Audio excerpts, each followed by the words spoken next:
Assalamualaikum warahmatullahi wabarakatuh.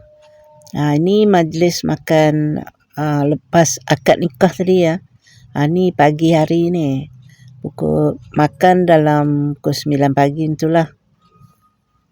Nanti habis sarapan pagi kami berehatlah dekat homestay. Pukul 12 tengah hari baru datang semula. Ni dah datang tempat kenduri ya. Tapi opah makan lambat. Opah makan dalam pukul 2 macam tu lah. Sebab tadi opah ambil gambar, tolong mereka ambil gambar.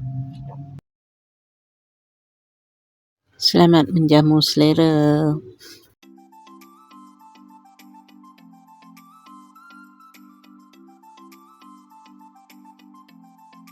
Opah ambil nasi tu dalam 3 sudu makan je sebab opah nak makan bihun sup.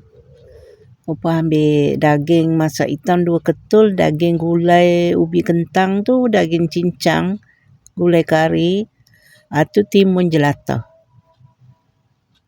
Tu je lah nak makan.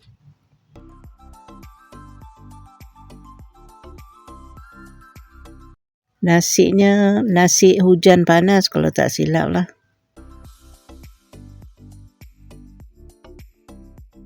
Duduk semeja dengan adik-beradik yang datang dari jauh sikit. Yang datang dari Kedah pun ada. Opah duduk Penang je. Kenduri ni dekat Bukit Mertajam ya. Tanah besar. Opah duduk dalam pulau. Kena pergi tanah besar lah. Kenduri ni sebelah pihak perempuan. Macam kami pihak lelaki. Pihak lelaki dari Kuala Lumpur ya.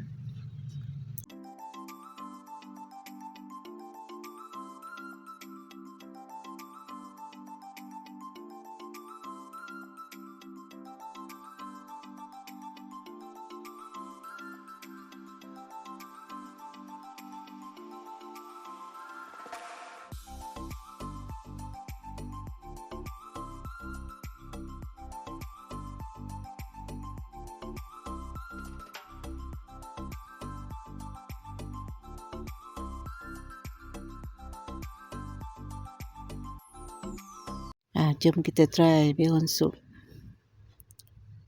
Kalau kuah panas-panas sedap lah bihun sup ni.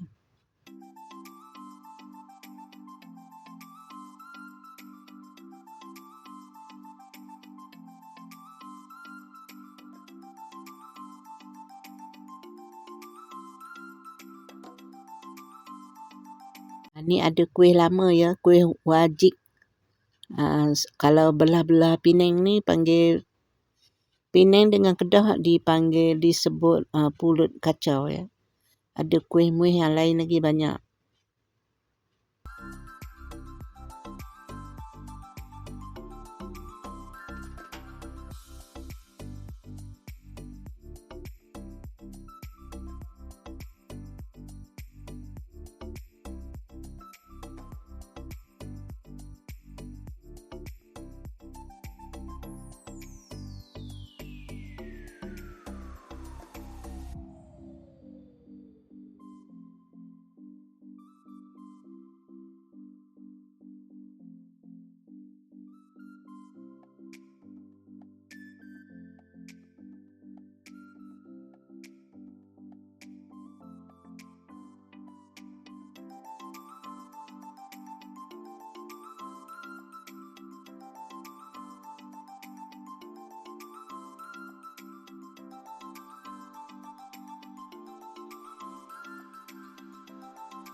Opah memang teringin nak makan yang ni.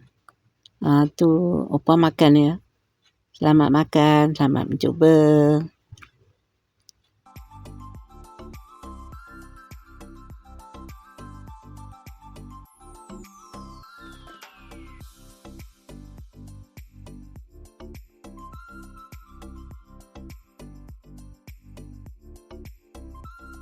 Assalamualaikum warahmatullahi wabarakatuh. Jumpa lagi lain video. Okay, bye-bye. Ini katanya geng motor besar punya sahabat mereka lah agaknya.